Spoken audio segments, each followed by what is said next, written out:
자, 오늘의 두 번째 주제는 키르이호프의 법칙입니다. 직류에서 두 번째 주제입니다. 잘 기억하세요. 얘는 특별한 거는 아니에요. 법칙이 두 가지가 있어요. 법칙이 두 가지가 있는데 하나는 전류법칙하고 하나는 전압법칙으로 나눠져요.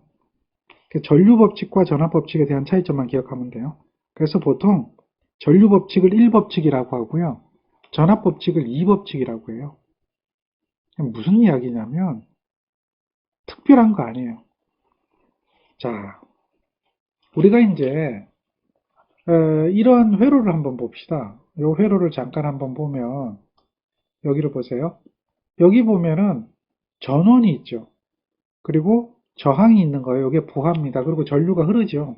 이때 이제 우리가 전류에 흐르는 지점을 하나를 잡아 볼게요. 여기를 한번 잡아 볼게요. 요거를 A라고 하는 지점이고요. 여기를 한번 잡아 볼게요. B라고 하는 지점이고요. 여기를 한번 잡아 볼게요. 물론 전선이 있는 부분입니다. C라고 하는 지점이죠. 그럼 전류가 우리 정의를 내릴 때 전류의 정의는 플러스에서 마이너스로 흐른다고 하죠. 마이너스에서 플러스로 흐른다 그렇게 정의 안 하죠. 꼭 기억하세요.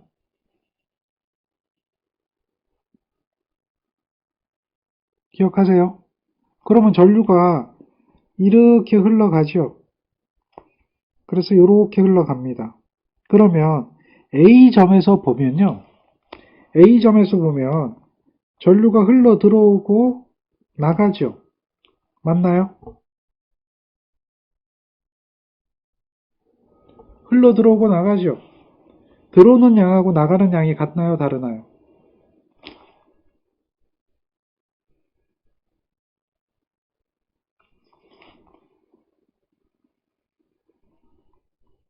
같죠? 예, 그 얘기를 하는 거예요. B점에서 한번 볼까요? B점. B점에서 보면 전류가 이렇게 플러스에서 마이너스로 흐르겠죠? 거기서도 들어오는 양하고 나가는 양이 같나요? C점에서 한번 볼까요? 들어오는 양하고 나가는 양이 같나요? 그렇죠. 그게 1법칙이에요. 그게 1법칙이에요. 정리되겠습니까? 1법칙이 뭔지 이해를 하셔야 돼요. 그러면 지금 얘는 회로가 간단한데요. 회로가 좀 복잡해져 가지고요. 회로가 복잡해졌어요. 여러 가지 회로가 있었어요. 그랬을 때에 요 점을 기준으로 해서 한번 봅시다. 자, 요 점을 기준으로 해서 보면 전류가 흘러 들어왔죠. 그래서 전류가 이렇게 가고요. 이렇게 가고요. 또 이렇게도 가고 이렇게도 가고 이렇게도 가죠. 이해되나요? 전류가 지금 들어와서 여러 가닥으로 나눠 간 겁니다. 이때 들어오는 전류가 I라면 나가는 전류는 뭐예요? I1, I2, I3, I4, IN입니다. 이해되나요? 그럼 들어온 것만큼 나가는 거죠. 중간에 뭐 더 생기거나 그런 건 없단 말이에요. 들어온 것만큼 나가는 거예요. 그러니까 전류 법칙은 I1 더하기, I2 더하기, 3 더하기, 4 더하기, N은 얘는 뭐예요? I가 되는 거죠. 얘가 무슨 법칙이에요? 그렇죠. 얘가 전류 법칙이에요. 키르이호프의 전류 법칙이에요. 어렵지 않아요? 즉 들어오는 전류하고 나가는 전류가 똑같다는 거예요. 들어오는 전류하고 나가는 전류가 어떻다? 똑같다. 이해됐나요? 들어오는 전류하고 나가는 전류가 같다. 어디에서? 회로망 중에 아무 곳이나 회로망 중에 아무 곳이나 어디에서? 한 점에서 점 하나를 잡으면 들어오는 양하고 나가는 양이 같아요. 이것을 갖다 우리는 뭐예요? 1법칙이라고 해요. 너무나 간단하죠. 근데 이게 별것 아닌 것 같지만 굉장히 많이 써먹어요. 조금 전에 이야기했던 오음의 법칙도 그렇고요. 지금 이야기했던 이 키르요프 법칙도 그렇고요. 다 써먹어요.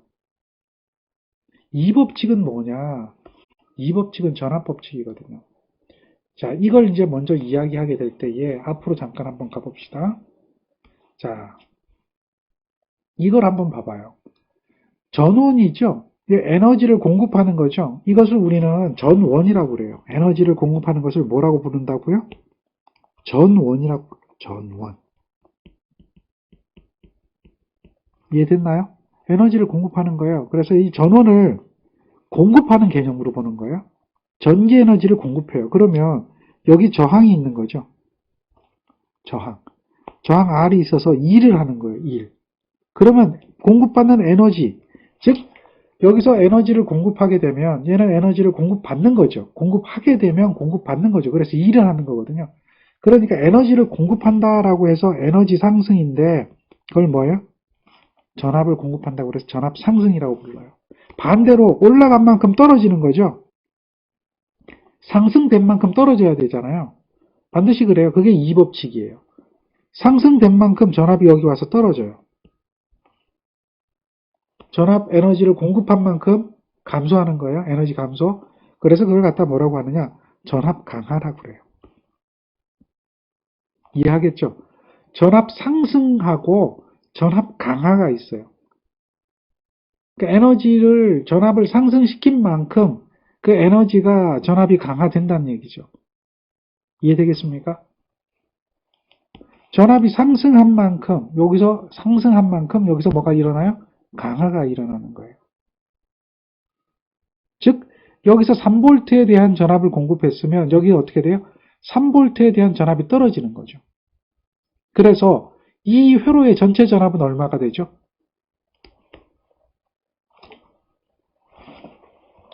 전체 전압은 얼마가 돼요? 이 회로, 이걸로 서킷이라고 그러죠? 회로라 그러죠? 얼마 되겠어요? 이 회로에 대한 전체 전압.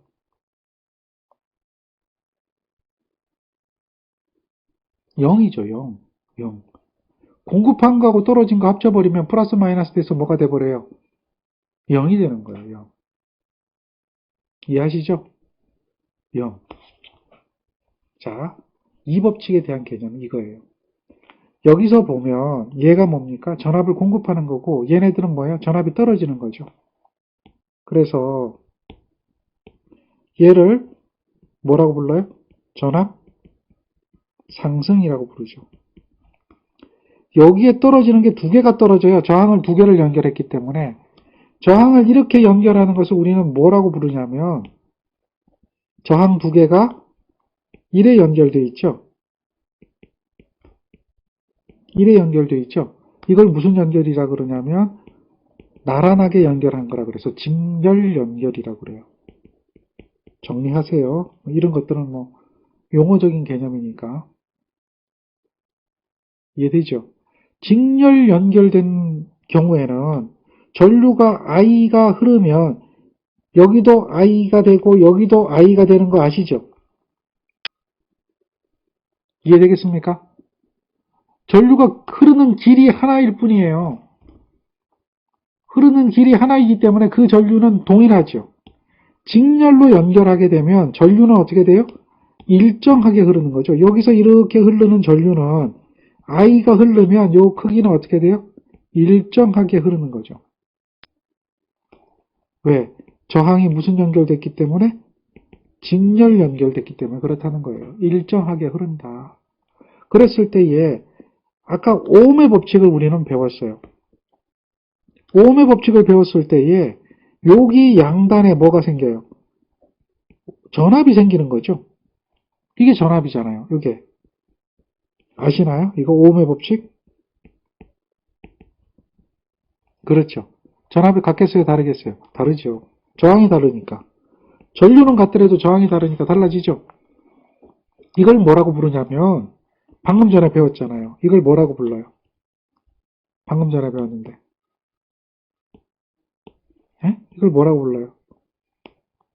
전압? 뭐라고요? 강하죠. 전압을 상승시켰으니 전압이 뭐가 생겨요? 강화가 생기는 거죠. 전압을 상승시키면 뭐가 생긴다? 전압이 강화가 생기는 거예요. 그래서 자 보세요. 전압을 요만큼 상승시키니까 여기 이제 전압 상승이죠. 2V만큼. 전압이 어떻게 돼요? 여기서 한번 강화 일어나고 여기서 한번 강화 일어나죠. 되겠습니까? 전압 강화가 몇 개가 일어났어요? 2개가 일어났죠? 아까 이야기했잖아요. 상승한 만큼 어떻게 돼요? 떨어진다는 거죠.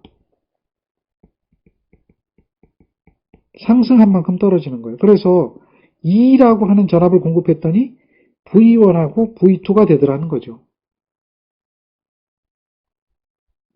이해되겠습니까? 그 얘기예요. 전압을 갖다가 상승한 만큼 떨어뜨린다. 상승한 만큼. 근데 조건이 있어요. 조건이 있어요. 전압은 기전력, 즉 전압 공급의 합은 전압 강화의 합과 같아요. 그 조건이 있어요. 하나의 폐회로에 있어요. 하나의 경로에서. 경로가 여러 개 있으면 안 돼요. 하나의 경로에서. 임의의 폐회로, 회로망 중에 하나의 경로에서. 지금 보면 폐회로가 이렇게 되어 있죠. 요거 하나밖에 없는 거죠. 요 하나에서만 그게 적용이 되는 거예요. 예를 들면 회로가 좀 복잡했어요. 여기 이렇게 되어 있고요. 여기 이렇게 되어 있어요. 이렇게 연결된 걸 우리는 병렬이라고 하거든요. 그럼 폐회로가 몇 개가 생깁니까? 생기는 폐회로는 지금 보니까 요렇게 하나 생기죠. 또 요렇게 커다랗게 하나 생기죠. 또 요렇게 하나 생기죠. 각각 적용한다는 이야기예요. 각각. 커다란 거에 대한 거 적용. 또 요거 하나 적용. 또 요거 하나 적용. 이렇게. 각각 세 군데 다르게 적용된다는 얘기예요. 무슨 얘기인지 이해가 되죠? 그러니까 키르요프의 전압 법칙을 적용할 때는 하나의 경로만 본다는 얘기예요. 하나의 경로만, 하나의 폐회로만 보고 거기에다가 적용하는데 전압 상승한 만큼 전압 강화가 생기는 거예요. 이해되겠습니까? 특히나 요 세 번째 같은 경우 보면 전압 강화만 존재하잖아요. 이해되죠? 전원이 없잖아요. 요게 전압 상승이잖아요. 전원이 없어요. 여기 요 회로는 전원이 없어요. 그죠? 전원이 없으니까 어떻게 되겠어요? 여기는 뭐가 되겠어요? 그렇죠. 0은 전압 강화가 2개 있잖아요. 전압 강화가 뭔지 모르지만 R1, I1 더하기 R2, I2 정도 되겠죠. 뭐 그런 형태로 이야기가 된단 말이에요. 이렇게 적용하는 거, 이걸 갖다 우리는 뭐라고 해요? 키르이호프의 2법칙이라고 그래요. 그래서 키르이호프의 법칙은 1법칙과 2법칙이 있고요. 1법칙은 전류법칙이에요. 자, 2법칙은 뭐라고요? 전압법칙입니다. 그래서 이렇게 두 가지 기억해야 돼요. 자, 조금 전에 했던 첫 번째 주제 오음의 법칙하고요. 두 번째 주제 키르이호프의 법칙 이 두 가지를 가지면 대부분의 회로는 다 해석을 해요. 물론 이걸로 해석이 안 된다라고 하면 우리가 이제 뒤에서 배우는 게 뭐 있는데 중첩의 원리, 데버낭의 정리, 노튼의 정리하는 이러한 재정리를 가지고 해석하는 방법이 있고요. 또 키르요프의 방정식이라고 하는 게 있어요. 키르요프의 법칙을 이용한 방정식. 그래서 절점, 마디, 보목 이런 걸 가지고 회로 기하학을 세우고 그 각각의 절점에 대한 절점 방정식이나 마디 방정식 이런 것을 세워서 방정식을 해석하는 방법이 있어요. 그런데 이제 그러한 방법은 복잡하기 때문에 전기기사에서는 출제가 되질 않아요. 재정리까지는 나와요. 그러면 가장 기본적인 이야기가 지금 했던 오음의 법칙과 키르요프의 법칙을 이해하고요. 그것으로 회로 해석이 안 된다라고 하면 해야 되는 부분이 바로 뭐예요? 재정리를 이용해서 해석하는 방법. 데버낭의 정리, 노튼 정리, 밀만 정리, 중첩의 원리 이런 걸 가지고 해석하는 방법. 이렇게 배우게 될 거예요. 첫 번째로 요 두 가지 주제, 오음의 법칙에 대한 주제와 지금 얘기하는 키르이호프의 법칙에 대한 주제를 이용해서 회로를 해석한다라고 보시면 이해가 쉽게 될 겁니다. 자, 정리가 되겠죠? 자, 여기까지 정리 잘 해놓으세요.